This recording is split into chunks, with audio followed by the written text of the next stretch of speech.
नमस्कार दोस्तों, प्रस्तुत है रागे राघव की लिखी कहानी गूंगे। शकुंतला क्या नहीं जानती? कौन शकुंतला? कुछ भी नहीं जानती। क्यों साहब, क्या नहीं जानती? ऐसा क्या काम है जो वह नहीं कर सकती? वह उस गूंगे को नहीं बुला सकती? अच्छा, बुला दिया तो बुला दिया। बालिका ने एक बार कहने वाले की ओर द्वेष से देखा और चिल्ला उठी, दूंदे। गूंगे ने नहीं सुना। तमाम स्त्रियां खिलखिलाकर हंस पड़ी। बालिका ने मुंह छिपा लिया। जन्म से ब्रज बहरा होने के कारण वह गूंगा है। उसने अपने कानों पर हाथ रखकर इशारा किया। सब लोगों को उसमें दिलचस्पी पैदा हो गई। जैसे तोते को राम राम कहते सुनकर उसके प्रति हृदय में एक आनंद मिश्रित कौतूहल उत्पन्न हो जाता है। चमेली ने उंगलियों से इंगित किया, फिर मुंह के इशारा करके गूंगे ने बताया, भाग गई? कौन? फिर समझ में आया। जब छोटा ही था तब माँ जो घूंघट काटती थी छोड़ गई, क्योंकि बाप अर्थात बड़ी बड़ी मूछे मर गया था। और फिर उसे पाला किसने, यह तो समझ में नहीं आया। पर वे लोग मारते बहुत हैं। करुणा ने सबको घेर लिया।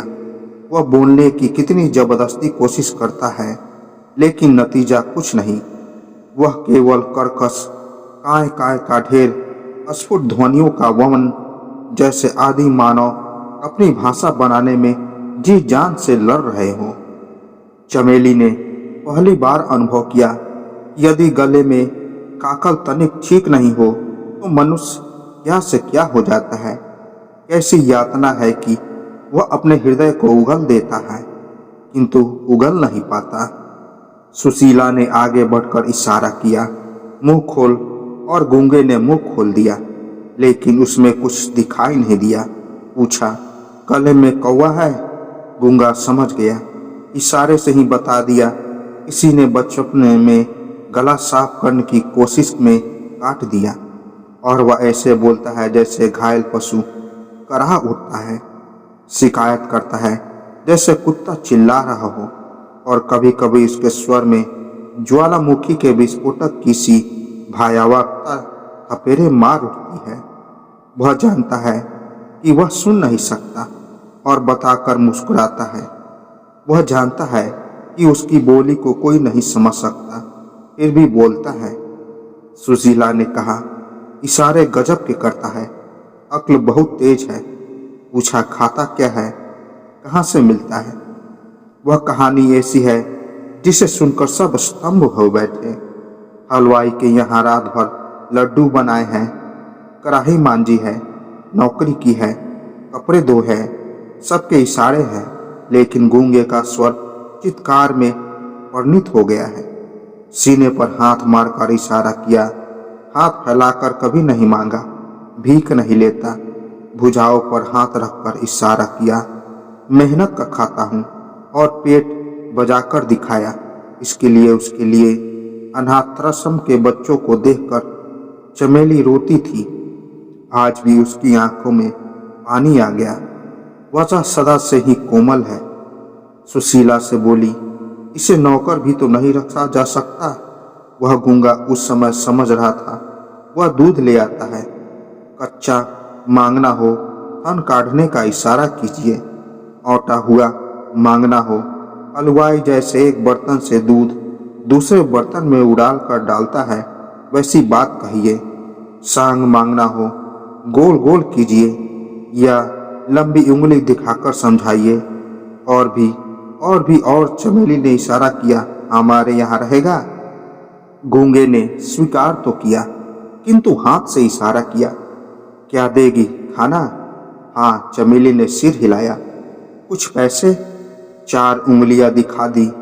गूंगे ने सीने पर हाथ मारकर जैसे कहा, तैयार है। 4 रुपए। सुशीला ने कहा, पछताओगी। भला वह क्या काम करेगा? मुझे तो दया आती है बेचारे पर। चमेली ने उत्तर दिया, न हो बच्चे की तबीयत बहलेगी। घर पर बुआ मारती थी, फूफा मारता था क्योंकि उन्होंने उसे पाला था। वे चाहते थे कि बाजार में पल्लेदारी करे, 12-14 आने कमा कर लाए और उन्हें दे दे। बदले में वे उसके सामने बाजरे और चने की रोटियां डाल दे। अब गूंगा घर भी नहीं जाता, यही काम करता है। बच्चे चिढ़ाते हैं, कभी नाराज नहीं होता। चमेली के पति सीधे साधे आदमी हैं, पल जाएगा बेचारा, किंतु वे जानते हैं कि मनुष्य की करुणा की भावना उसके भीतर गूंगेपन की प्रतीक छाया है। जब वह बहुत कुछ करना चाहता है किंतु कर नहीं पाता। इसी तरह दिन बीत रहे हैं। चमेली ने पुकारा, गूंगे, किंतु कोई उत्तर नहीं आया। उठकर ढूंढा, कुछ पता नहीं लगा। बसंता ने कहा, मुझे तो कुछ नहीं मालूम, भाग गया होगा। पति को उदासीन स्वर सुनाई दिया। सचमुच वह भाग गया था। कुछ भी समझ में नहीं आया। चुपचाप जाकर खाना पकाने लगी। क्यों भाग गया? नाली का कीड़ा। वह छत उठाकर सिर पर रख दी, फिर भी मन नहीं भरा। दुनिया हंसती है। हमारे घर को अब अजायब घर का नाम मिल गया है। इसलिए जब बच्चे और वह भी खाकर उठ गए तो चमेली बची रोटियां कटोरे दान में रखकर उठने लगी। एकाएक द्वार पर कोई छाया हिल उठी। वह गूंगा था। हाथ से इशारा किया, भूखा हूं। काम तो करता नहीं, भिखारी। फेंक दी उसकी ओर रोटियां। रोज से पीठ मोड़कर खड़ी हो गई, किंतु गूंगा खड़ा रहा। रोटियां छुई तक नहीं। देर तक दोनों चुप रहे। फिर न जाने क्यों गूंगे ने रोटियां उठा ली और खाने लगा। चमोली ने गिलास में दूध भर दिया। देखा गूंगा खा चुका है। उठी और हाथ में चिमटा लेकर उसके पास खड़ी हो गई। कहाँ गया था? चमेली ने कठोर स्वर में पूछा। कोई उत्तर नहीं मिला। अपराधी की भांति सिर झुक गया। सर से एक चिमटा उसकी पीठ पर जड़ दिया, किंतु गूंगा रोया नहीं। वह अपने अपराध को जानता था। चमेली की आंखों में से 2 बूंदें जमीन पर टपक गई। तब गूंगा फिर रो दिया। और फिर वह भी होने लगा कि गूंगा जब चाहे भाग जाता, फिर लौट आता। उसे जगह जगह नौकरी करके भाग जाने की आदत पड़ गई थी। और चमेली सोचती कि उसने उस दिन भीख ली थी या ममता की ठोकर को निसंकोच स्वीकार कर लिया था। बसंता ने कसकर गूंगे को चपत जड़ दी। गूंगे का हाथ और न जाने क्यों अपने आप रुक गया। उसकी आंखों में पानी भर आया और वह रोने लगा। उसका रुदन इतना कर्कश था कि चमेली को चूल्हा छोड़कर उठ आना पड़ा। गूंगा उसे देखकर इशारों से कुछ समझाने लगा। देर तक चमेली उससे पूछती रही। उसकी समझ में इतना ही आया कि खेलते खेलते बसंता ने उसे मार दिया था। बसंता ने कहा, अम्मा, यह मुझे मारना चाहता था। क्यों रे? चमेली ने गूंगे की ओर देखकर कहा। वह इस समय भी नहीं भूली कि गूंगा कुछ सुन नहीं सकता, लेकिन गूंगा भाव भांगी से समझ गया। उसने चमेली का हाथ पकड़ लिया। एक क्षण को चमेली को लगा जैसे उसी के पुत्र ने आज उसका हाथ पकड़ लिया था। एकाएक घृणा से उसने हाथ छुड़ा लिया। पुत्र के प्रति मंगल कामना ने उसे ऐसा करने को मजबूर कर दिया। कहीं उसका बेटा गूंगा होता, वह भी ऐसे ही दुख उठाता। वह कुछ भी नहीं सोच सकी। एक बार फिर गूंगे के प्रति हृदय में ममता भर आई। वह लौटकर चूल्हे पर जा बैठी, जिसमें अंदर आग थी, लेकिन उसी आग से वह सब पक रहा था, जिससे सबसे भयानक आग बुझती है, पेट की आग, जिसके कारण आदमी गुलाम हो जाता है। उसे अनुभव हुआ कि गूंगे में बसंता से कहीं अधिक शारीरिक बल था। कभी भी गूंगे की भांति शक्ति से बसंता ने उसका हाथ नहीं पकड़ा था, लेकिन फिर भी गूंगे ने अपना हाथ बसंता पर नहीं चलाया। रोटी जल रही थी, झट से पलट दी। वह पक रही थी। इसी से बसंता बसंता है, गूंगा गूंगा है। चमेली को विस्मय हुआ। गूंगा शायद यह समझता है कि बसंता मालिक का बेटा है, उस पर हाथ नहीं चला सकता। मन ही मन थोड़ा विक्षोभ भी हुआ, किंतु पुत्र की ममता ने इस विषय पर चादर डाल दी।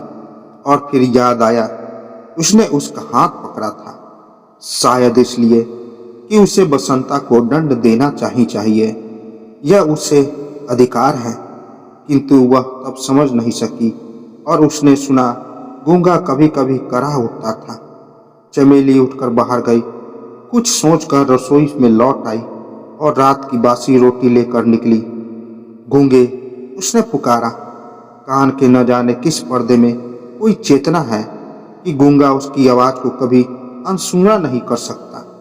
वह आया, उसकी आंखों में पानी भरा था, जैसे उसमें एक शिकायत थी, पक्षपात के प्रति तिरस्कार था। चमेली को लगा कि लड़का बहुत तेज है। बरबसी उसके होठों पर मुस्कान छा गई। कहा, ले खा ले, और हाथ बढ़ा दिया। गूंगा इस स्वर की, इस सब की अपेक्षा नहीं कर सकता। वह हंस पड़ा।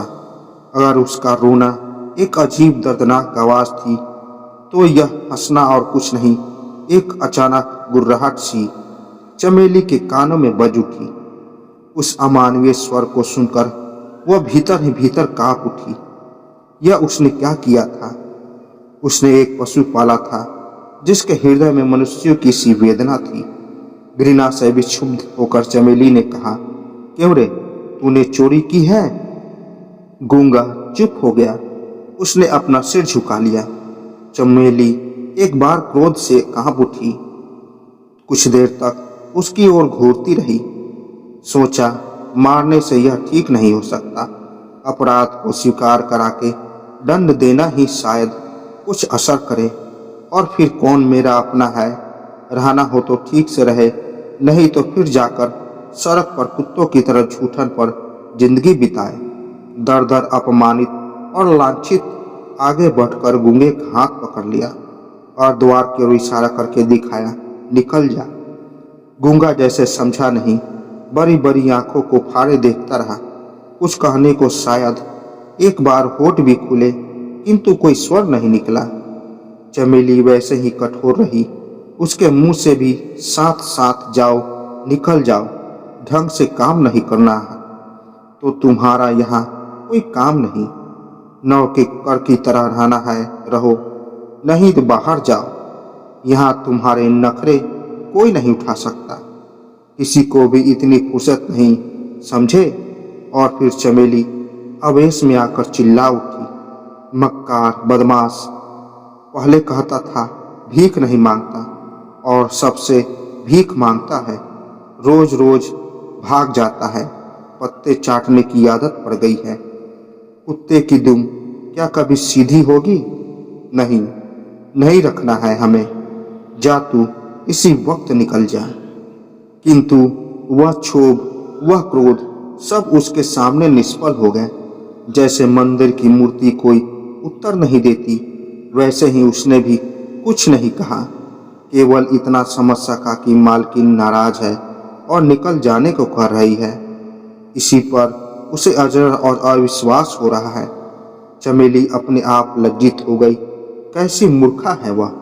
बहरे से जाने क्या क्या कह रही थी। वह क्या कुछ सुनता है? हाथ पकड़कर जोर से एक झटका दिया और उसे दरवाजे के बाहर धकेल कर निकाल दिया। गूंगा धीरे धीरे चला गया। चमेली देखती रही। करीब घंटे भर बाद शकुंतला और बसंता दोनों चिल्ला उठे, अम्मा, अम्मा। क्या है? चमेली ने ऊपर से ही पूछा। गूंगा, बसंता ने कहा, किंतु कहने के पहले ही नीचे उतर कर देखा। गूंगा खून से भीग रहा था। उसका सिर फट गया था। वह सड़क के लड़कों से पिटकर आया था, क्योंकि गूंगा होने के नाते वह उसे दबना नहीं चाहता था। दरवाजे की दहलीज पर सिर रखकर वह कुत्ते की तरह चिल्ला रहा था। और चमेली चुपचाप देखती रही कि इस मूक अवसाद में युगों का हाहाकार भरकर गूंज रहा है। और गूंगे अनेक अनेक हो संसार में भिन्न भिन्न रूपों में छा गए हैं, जो कहना चाहते हैं और कह नहीं पाते, जिनके हृदय की प्रतिहिंसा, न्याय और अन्याय को परख कर भी अत्याचार को चुनौती नहीं दे सकती, क्योंकि बोलने के लिए स्वर होकर भी स्वर में अर्थ नहीं है, क्योंकि वे असमर्थ हैं। और चमेली सोचती है, आज दिन ऐसा कौन है जो गूंगा नहीं है, किसका हृदय समाज, राष्ट्र, धर्म और व्यक्ति के प्रति विद्वेष से, घृणा से नहीं छटपटाता, किंतु फिर भी कृत्रिम सुख की छलना अपने जालों से उसे नहीं फंसा लेती, क्योंकि वह स्नेह चाहता है, समानता चाहता है। तो दोस्तों, आशा करता हूँ ये कहानी आपको पसंद आई होगी। तो मिलते हैं एक और नई कहानी के साथ। तब तक के लिए नमस्कार।